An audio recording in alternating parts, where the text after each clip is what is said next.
BD Law, o podcast sobre desenvolvimento de negócios no mercado jurídico. Este podcast conta com o apoio da CRWA, uma agência digital especialista em web design, e-commerce, websites e marketing digital. CRWA, há 14 anos empregando performance e resultados de comunicação. TKRA Contabilidade, a contabilidade certa para o crescimento da sua empresa. Já ouviu falar em Legal Design? Não? Procura por Bits Legal Design, criando documentos que qualquer pessoa entende. A mentoria desempenha um papel crucial no desenvolvimento pessoal e profissional, oferecendo orientação estratégica, feedback construtivo e apoio emocional. Segundo Simon Sinek, a mentoria vai além de compartilhar conhecimento, é sobre inspirar e ajudar os outros a realizarem o seu potencial ao proporcionar um ambiente de confiança e crescimento contínuo. Sinek argumenta que mentores não são apenas para responder às suas perguntas, mas para questionar as suas respostas, promovendo uma mentalidade de aprendizado constante. Esse é o tema de hoje no BD Law, um podcast sobre desenvolvimento de negócios no mercado jurídico. Sejam muito bem-vindas e bem-vindos. Eu sou seu host, Gabriel Bidini, especialista em desenvolvimento de negócios no mercado jurídico. Estamos aqui com Carlos Legal, diretor na Legalas, consultor em educação executiva e corporativa, treinador, palestrante, mentor de líderes, escritor e professor da GV. Carlos, seja muito bem-vindo e obrigado por topar o nosso convite. Olá, Gabriel. Muito obrigado pelo convite. Obrigado aí aos seus ouvintes. Realmente a mentoria é um assunto bem interessante e vamos explorar um pouco mais sobre esse conhecimento aqui com vocês.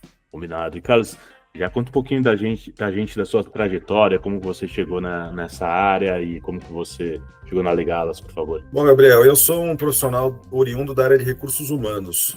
Então, eu tive uma passagem pela Nestlé, na área de recursos humanos, e como funcionário de uma empresa grande, eu participava de muitos treinamentos. E me apaixonei pela área de educação corporativa e ainda dentro da empresa tomei a decisão de que em algum momento eu iria fazer uma transição de carreira para atuar exclusivamente na área de educação corporativa. Isso aconteceu na virada de 99 para o ano 2000.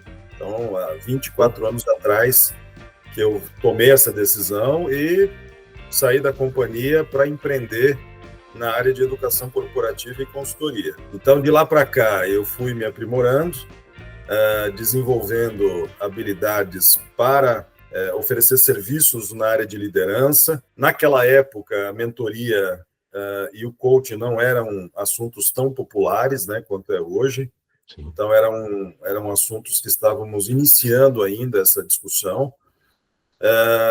E há cerca de 10 anos atrás, em 2014, eu fui convidado para fazer parte de uma equipe do MBA de Recursos Humanos da Fundação Getúlio Vargas. E aí começou a minha carreira acadêmica de uma forma mais consistente na instituição. Que bacana, Carlos. Carlos, eu cheguei a fazer, né, eu fiz o curso online de mentoring e coaching, também foi algo que eu achei muito legal, como é estruturado o curso e ajuda a gente a pensar realmente, tanto na nossa carreira, quanto até poder ajudar os outros, né? Carlos, o que exatamente é a mentoria e qual que é a diferença dela para o coaching ou para outras formas de, sei lá, consultoria? Porque às vezes o pessoal confunde um pouco. Eu queria saber também se tem esse coaching e como que é esse negócio. Olha, Gabriel, na realidade, quando a gente pensa em mentoria como uma transferência de conhecimento, de saberes, de bagagem de vida, né? A gente precisa também desmistificar um pouco essa ideia da mentoria, porque a gente sempre fez mentoria sem saber que faz. Por exemplo, quando você teve uma pessoa que foi bastante influente na sua vida, né? Por exemplo, os nossos pais, eles cumprem, de certa forma, esse papel de mentoria. O melhor exemplo que eu dou para poder ilustrar é quando você tem uma mulher que é mãe pela primeira vez.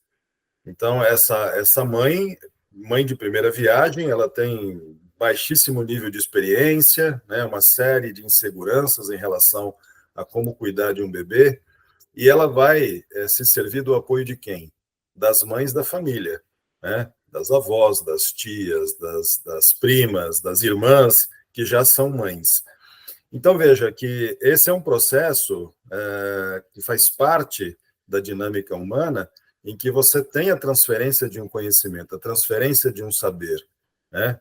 Que naturalmente, assim, não é copia-cola, né? Você tem ali uma inspiração e a partir dali você também vai se empoderando e desenvolvendo o teu próprio conhecimento.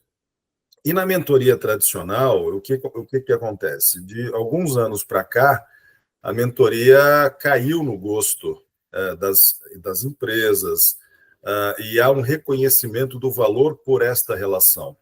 Então, se a gente pudesse definir mentoria é um processo individualizado de aprendizagem, em que você tem a relação de um mentor. O mentor quem é? É esse indivíduo que tem um conjunto de saberes relevantes, que ele tem interesse em compartilhar o que sabe. E na outra ponta da relação, você tem o mentorado, ou o mentee, ou o protegido, que são sinônimos, né? Que recebe esse conhecimento. Então, na verdade, a mentoria ela é uma relação de aprendizagem, onde, claro, o mentor ele precisa ter algumas habilidades, algumas competências para transferir esse conhecimento de uma forma apropriada para quem tem interesse em aprender. Então, o mentoring é um processo ou um dos métodos de desenvolvimento que estão disponíveis. A gente tem também o coaching, né, que também é muito popular. O coaching, na realidade, ele é um processo de desenvolvimento individualizado, onde você tem sempre a prioridade é o aprendizado, o crescimento do aprendiz, mas, na verdade, o coach, que é o profissional que se utiliza, né, das técnicas, ele não dá o direcionamento, ele não compartilha o conhecimento. Na realidade, a dinâmica do coach é um processo em que ele se apoia em perguntas e outras ferramentas também, mas, essencialmente, são as perguntas que levam o indivíduo a um processo de reflexão, partindo do pressuposto que ele tem as respostas às suas questões está dentro dele. E é interessante porque existe uma conexão muito estreita entre o coach e a mentoria, né? A diferença, ou melhor, a única diferença é que o mentor tem mais liberdade para direcionar, para orientar, né? Para compartilhar o conhecimento. No coach você não terá esse compartilhar, até porque existe uma exigência na relação de mentoria. O mentor precisa ser sênior em relação ao mentorado. Então, ele precisa ter a maestria naquele conhecimento que será compartilhado, que pode ser um conhecimento técnico, que pode ser também um aspecto comportamental, que pode ser, enfim, vários elementos ali que compõem o repertório do indivíduo que vai ser transferido para o outro. Sensacional. E eu queria saber, Carlos, pensando no ambiente corporativo, quais são os principais benefícios que a mentoria pode trazer? Você mesmo já tinha falado do valor que ela traz para as corporações, tem trazido cada vez mais, embora o processo de mentoria não tinha esse nome anteriormente, há muitos anos atrás, mas sempre existiu, né, vamos dizer, né? Acho que desde que a gente pegar do Homem das Cavernas, tinha alguém ali ajudando. Não sei se é correto dizer isso, você que é especialista, mas eu queria saber quais os benefícios. Por favor, fique à vontade. A gente pode chamar esses processos de o processo formal e informal. O informal é justamente esse tipo de relação, como eu dei o exemplo da primeira viagem, né? É um processo informal, não existe método, não existe técnica aplicada ali. A partir do momento que as empresas elas começaram a reconhecer o valor da mentoria, a gente começou a estruturar esse processo. Então, hoje você tem modelos, tem estrutura, tem ferramentas específicas que esse mentor ele é treinado para que ele possa desfrutar e potencializar as técnicas com o objetivo da transferência de conhecimento e despertar o potencial do aprendiz. Então, veja que dentro de uma organização, dentro de um processo mais formal, traz uma série de benefícios. O principal deles é justamente a rapidez na transferência do conhecimento, né? Então, veja que quando o indivíduo ele vai para uma sala de aula e ele vai aprender sobre uma determinada matéria, é uma forma de aprender. Na relação de mentoria, você está aprendendo com quem sabe, né? E é um processo mais singular, voltado para as necessidades daquele indivíduo. Então, veja que aqui você tem, e a comparação é boa, porque, veja, numa sala de aula, você tem a uniformidade do conhecimento e cada um aproveita de uma maneira diferente. Total. Num processo de mentoria, você tem o processo da aprendizagem voltado exclusivamente para as necessidades daquele indivíduo. Mas o mentorado, aí tem um ponto interessante, o mentorado não é passivo nesse processo. Totalmente. É ativo, porque ele pergunta, ele interage, ele traz as suas dúvidas dentro de um processo muito orgânico, muito vivo, né? Que exige do mentorado, ou melhor, do mentor, algumas habilidades conversacionais bastante importantes. Tem um ponto bem interessante em relação a esses benefícios, né? Uhum. Porque, assim, a gente imagina que só o mentorado tem ganhos, mas, na realidade, os ganhos são para o mentorado, né? Porque, além da rapidez, da velocidade que ele adquire o conhecimento, ele também tem o apoio emocional. Sim, Porque, total. veja, o que a gente chama de o drama do crescimento, né? Então, quando a gente está no processo de evolução, isso vem acompanhado de insegurança, isso vem acompanhado de uma série de dúvidas. E quando você está com um mentor, uma pessoa que tem experiência, ele também compartilha esse aspecto emocional, esse suporte emocional. Então, isso traz segurança, isso traz, inclusive, uma das funções do mentor é proteção. Então, o mentor, ele orienta o mentorado para que ele evite cometer erros de conduta que possam colocar a pessoa em risco. Mas também traz benefícios para o mentor.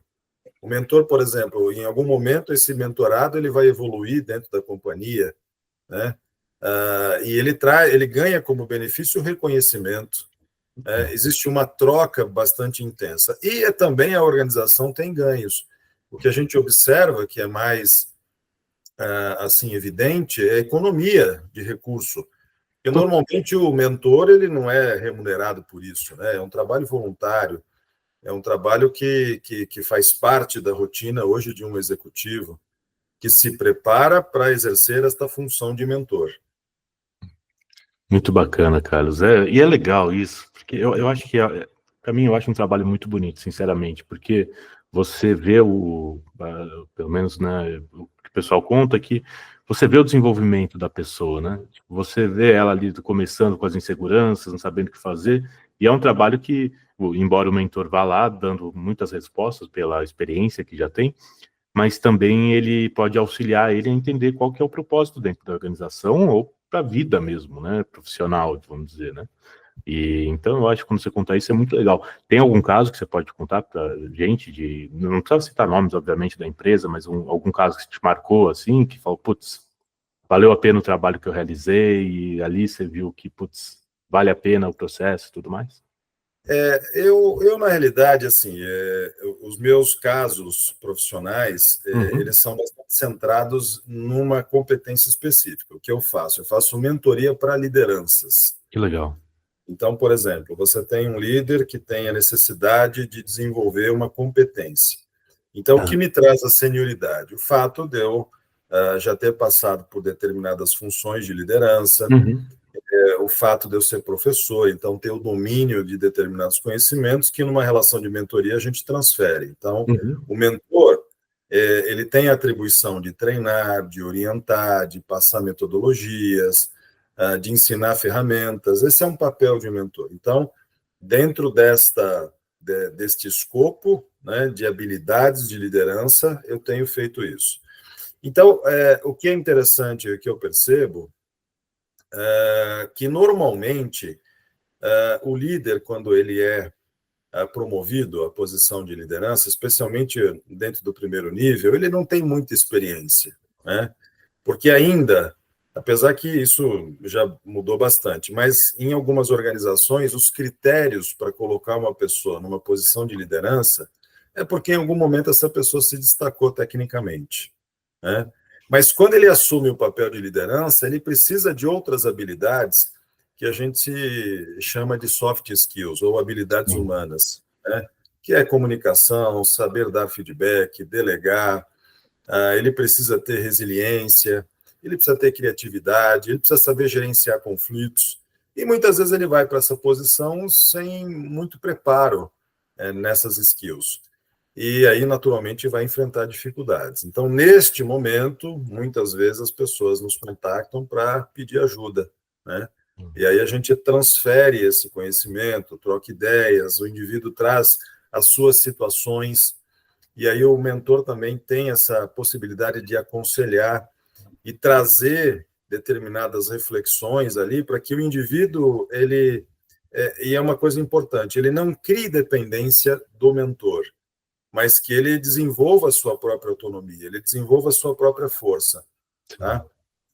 Veja que o mentor bem preparado, e isso é um ponto importante também, porque não é o que leva a pessoa a exercer uma posição de mentor, não é simplesmente o fato dele ser sênior em relação ao mentorado, né? Tem muitas organizações que acabam errando a mão em relação a isso. A pessoa é um executivo sênior, ele pode ser mentor. Não, ele precisa ser treinado em certas habilidades. Por exemplo, saber fazer perguntas. Porque a pergunta, ela é uma ferramenta muito utilizada no processo do coaching, que vem, inclusive, daquela ideia da maiêutica socrática. Sim. Maiêutica significa o parto das ideias, né? Então, até lembrei das aulas de epistemologia aqui na faculdade. Exatamente. Então, Sócrates era um filósofo que se utilizava-se de questionamentos para instigar o conhecimento. Então, ele não gastava ali o conhecimento dele mostrando que ele sabia. Ele era muito provocativo. E um coach bem preparado, um mentor bem preparado, ele vai ter a sensibilidade de perceber o seguinte: quando fazer uma pergunta instigante tem mais valor para o aprendizado do indivíduo, ou quando eu compartilhar uma experiência, compartilhar um conhecimento, vai agregar mais valor para ele, tá? O mentor, quando ele é mal preparado, ele fica somente centrado na transferência do conhecimento. Ele não utiliza-se do potencial das perguntas para o aprendizado que eu posso gerar para o outro. Percebe? Entre outras tantas ferramentas que você, inclusive, viu no curso. Sim. Que você participou. Total. Cara, só para dar um adendo aqui, se eu não me engano, a maiêutica está naquele texto Teteto do... Não é? Se eu não me engano, acho que é isso. Quem quiser dar uma procurada, acho que vale a pena, é muito legal, e isso que você traz é sensacional, tá? Assim, eu adoro mesmo. E, Carlos, isso que você traz também, de você falar que às vezes a pessoa é promovida, a pessoa vai muito bem tecnicamente, tem todas as habilidades ali para estar ali naquele cargo. E às vezes a organização com boas intenções promove aquela pessoa que às vezes não quer ser promovida, ou às vezes quer ser promovida ou quer ganhar mais, mas acha que o caminho é a liderança, às vezes não é. Ou, por exemplo, no escritório de advocacia, que isso acontece, dependendo do formato, às vezes, só para contextualizar, às vezes em algumas organizações, o papel do sócio ali, obviamente ele é promovido a sócio pelos aspectos técnicos, por trazer cliente e por ter autoridade. Só que, às vezes, nessas organizações que precisa saber fazer isso, trazer cliente, por exemplo, às vezes tem gente que não quer trazer, porque ele quer ficar na parte técnica, não tem problema isso. Mas, às vezes, as pessoas vão lá e promovem essa pessoa e acabam errando, porque aquela pessoa não é ter sido promovida para esse cargo, poderia ser um outro cargo. E acabam exigindo dele uma atribuição que talvez ele não tenha inclinação para aquilo, ou, enfim, ele vai ter alguma dificuldade, né? Exato. E, às vezes, um processo de mentoria com alguém experiente pode ajudar ele, se essa pessoa quiser, de fato, né, a alcançar isso. Porque são aspectos treináveis, né? Você prospectar são aspectos treináveis, não é um dom, né? Tem gente que tem mais facilidade, mas não é um dom. Então, acho que isso que você traz é muito bacana, e só fazendo esse paralelo com o mercado jurídico.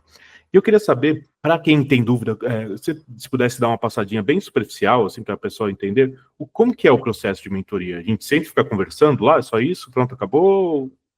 Como que é o passo a passo, se puder explicar? Assim, bem simples. O processo de mentoria, ele precisa ter como ponto de partida um objetivo de aprendizagem. É aquela velha metáfora, né, da tensão criativa. Então, eu estou numa situação atual e eu tenho uma visão, né, uma visão de futuro. Essa visão de futuro pode ser uma posição, pode ser a aquisição de um determinado conhecimento, pode ser uma transição de carreira, pode ser qualquer coisa, né?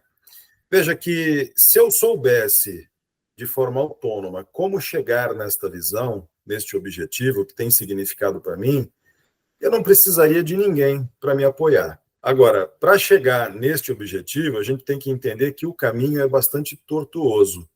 eu posso enfrentar determinados obstáculos, conhecidos ou desconhecidos. Muitas vezes envolve as crenças limitantes que o indivíduo tem também, né, medos, né, que a pessoa tem, inseguranças, e isso muitas vezes nos puxa para trás. Então, inclusive, tem uma imagem bem interessante, né, de um indivíduo numa foto, a situação atual, ele almeja, ele deseja o futuro, mas tem como se fosse um elástico segurando a pessoa que o impede de chegar onde ele deseja, tá?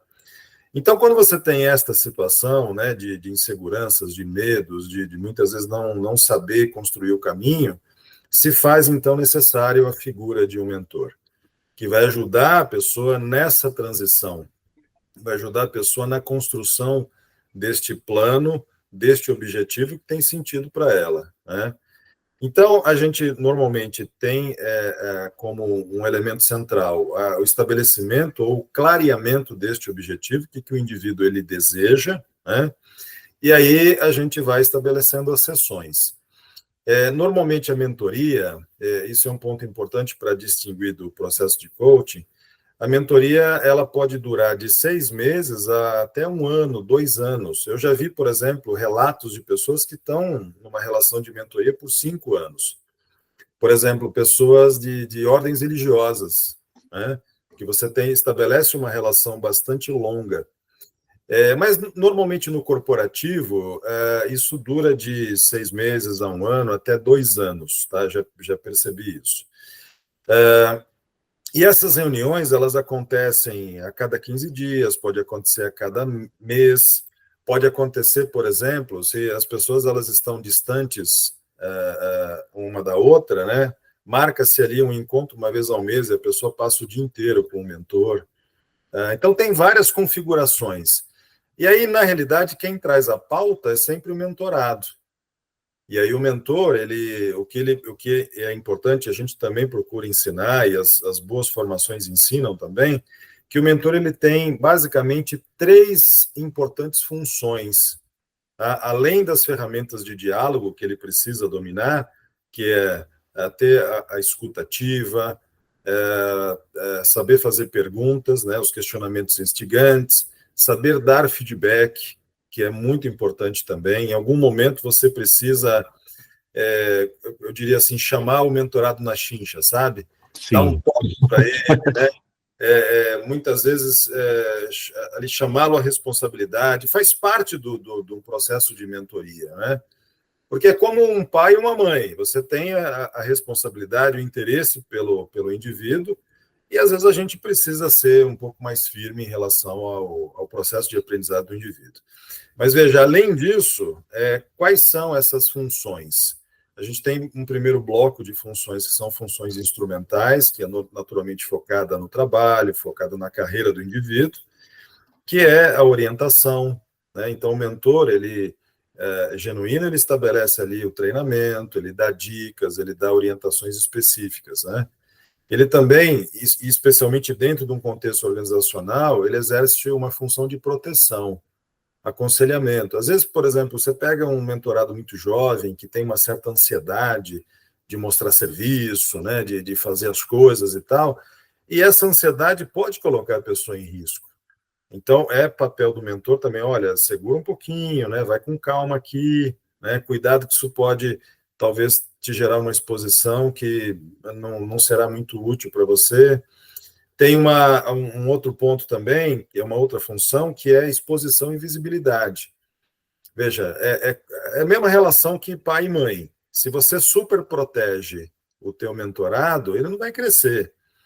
Mas você precisa também ter a segurança de que a pessoa está preparada. Então, na medida que você vai percebendo que a pessoa vai amadurecendo, que ela vai crescendo, então você vai expondo a pessoa a determinadas situações que possam ali ajudá-la. E, por fim, a última função é a função de patrocínio.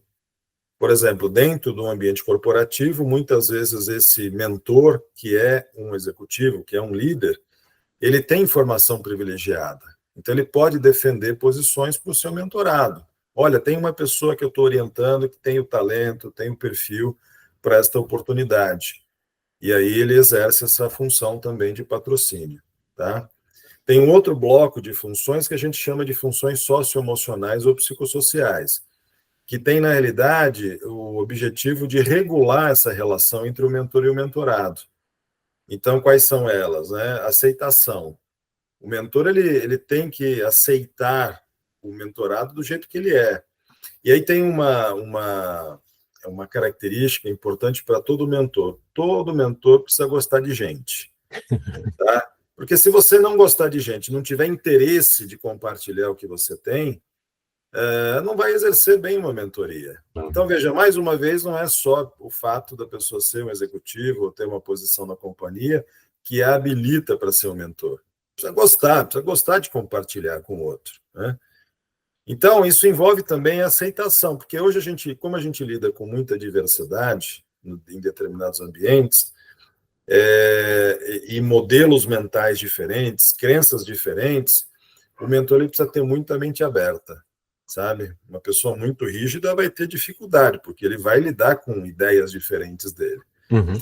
A outra subfunção dessa estrutura socioemocional é a capacidade de escutar, né? Escutar de uma forma bastante aberta, ampla, né? O que a gente chama de escuta ativa.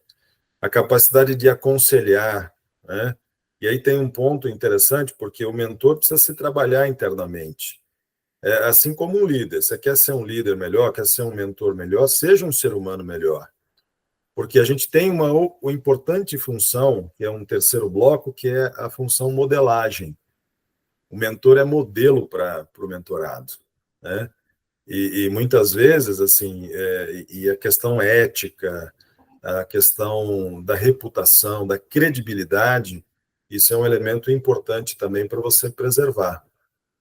E a relação de mentoria, ela vai evoluindo num processo que pode, inclusive, que é importante também, ela tem começo, meio e fim.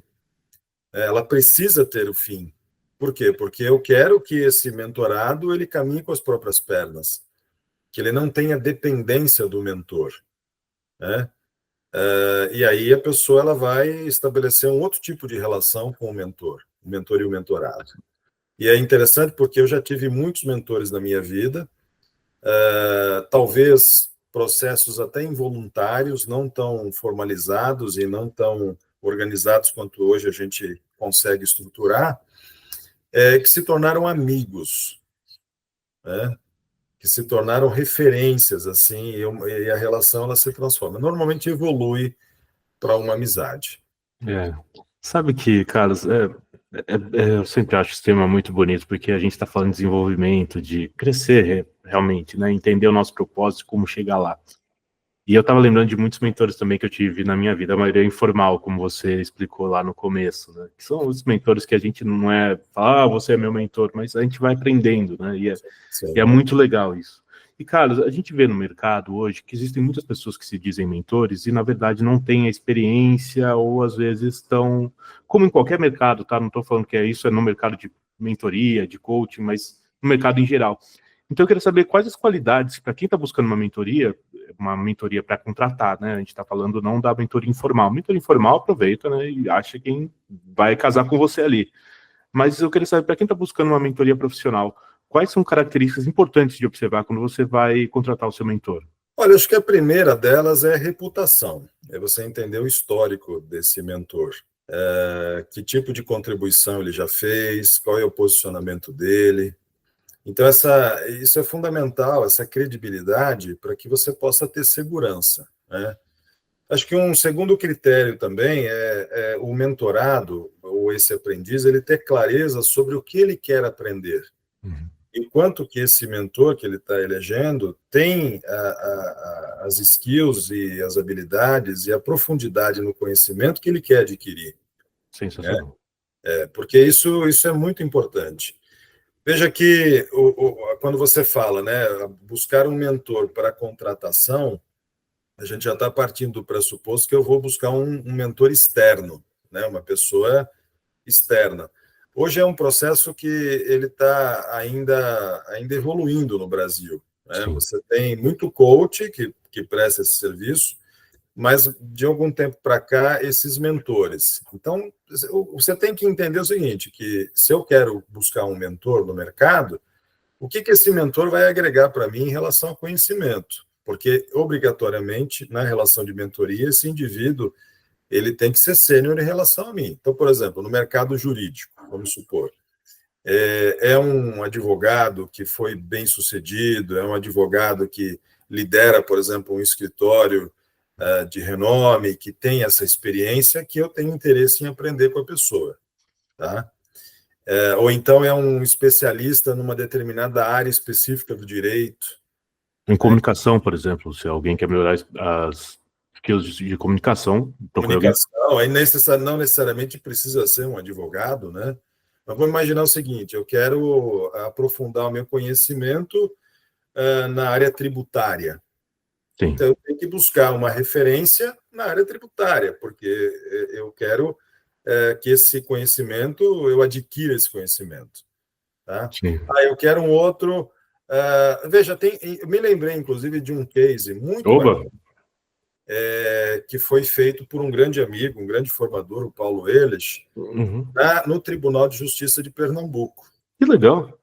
Então, o Paulo ele liderou uma iniciativa, eu não vou saber dizer exatamente o ano, mas isso já faz bastante tempo, que os juízes que prestaram um concurso, que foram recém-empossados, o que normalmente acontece? Esse juiz ele não vai trabalhar na capital, ele vai trabalhar numa região mais distante, muitas vezes ali sozinho, né?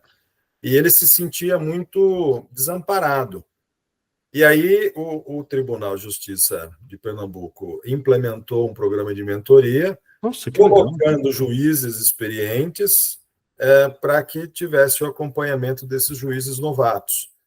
Né? E, curiosamente, veja, o cara para prestar um concurso para juiz não é pouca coisa. Não. Ele tem ali o conhecimento técnico muito bem dominado ali. Mas o que faltava? A questão do apoio emocional.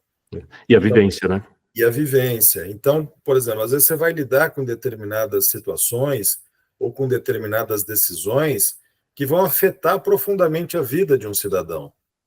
Então, ter contato, neste caso, né, com uma pessoa experiente que pudesse compartilhar suas vivências, a sua capacidade de tomar decisão, isso agregou muito valor e trouxe, inclusive, a segurança emocional para esses juízes recém-empossados. Tá? Nossa, que belíssimo esse caso. Assim, muito legal, cara. Obrigado por trazer. Também tem outros casos que eu tenho conhecimento em grandes bancos. Sim. Bancos que têm programas de mentoria bem estruturados, que você coloca normalmente uma pessoa de nível superintendência, né, como mentor, e um gerente intermediário como mentorado. Existe uma regrinha básica em mentoria, especialmente no corporativo, que não se recomenda que o mentor e mentorado tenham uma relação de líder-liderado, porque você precisa ter uma certa neutralidade. Como é um método de relacionamento, eu preciso, por exemplo, vamos imaginar que nós decidimos que seremos mentor e mentorados, tá? Eu e você. Então, você tem que se sentir completamente à vontade para falar o que você precisa falar. Então, imagine que eu sou teu mentorado, você é o meu líder.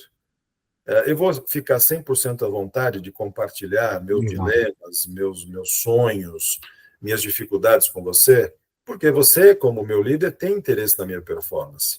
Sim. Então, você não tem a neutralidade necessária para exercer a função de mentor. Então, na mentoria formal, nas organizações, a gente faz o que se chama de paridade cruzada.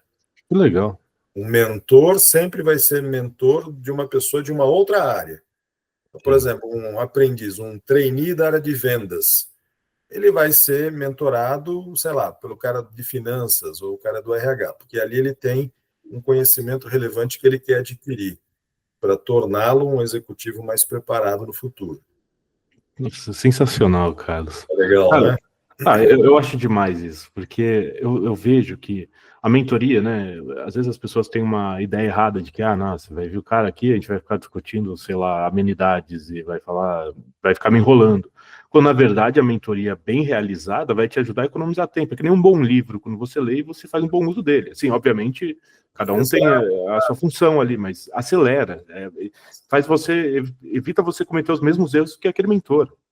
Sabe uma coisa, Gabriel, que eu tenho percebido? Assim, isso aconteceu com o coach mais cedo, né? Porque o termo ficou muito banalizado. Sim, total. Esse é uma questão de banalização. Isso está acontecendo também com a mentoria. Infelizmente. Né? Infelizmente. Mas veja, a minha leitura é a seguinte, que tanto a palavra coach quanto mentor, ele é usado como sinônimo de qualquer atividade que envolva uma relação de aprendizagem e educação. Tá? Então, por exemplo, no coach você tem coach de tudo. Né? Mas por quê? Porque o termo passou a ser sinônimo de um treinador. Tá? Mas, na realidade, quando a gente fala de coaching e mentoring dentro de um processo mais profissional, dentro de um processo mais corporativo, isso exige uma preparação desses profissionais. Não é pouca coisa. Então, você tem uma série você tem que ter proficiência em determinadas ferramentas, você tem que entender do comportamento humano.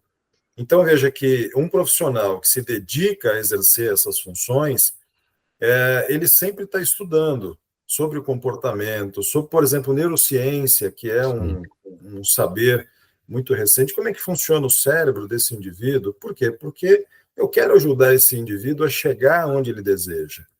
Né? Todos os dois processos têm isso em comum. Né? É ajudar o indivíduo a chegar numa visão que é relevante, que tem valor para ele. E aí tem um outro ponto importantíssimo também, tá? Da gente resgatar. O protagonista do processo quem é? É o mentorado. O mentorado é o protagonista. O mentor ou o coach, ele é um coadjuvante. Por isso que a gente coloca-se num segundo plano. É isso. Então, o que a gente mais vê, infelizmente, é esses coaches salvadores, né? O mentor salvador. Não. Você é coadjuvante do processo. Você vê a galera falando, não, porque eu fiz isso, eu fiz blá, blá, blá. Nossa, minha experiência. Isso pode ser um ótimo critério para a escolha de um mentor. Eu gostei. O mentor se coloca num segundo plano. Ele não nem aparece, não quer nem aparecer. Na realidade, você é o protagonista do teu processo. Total. Ele tem sentido para a tua vida. Esse papo foi muito legal, Carlos, de verdade. Assim, eu estava com expectativa alta, não vou mentir, mas você superou minhas expectativas aí, trouxe algo muito valioso aqui. Eu acho que os ouvintes vão gostar bastante.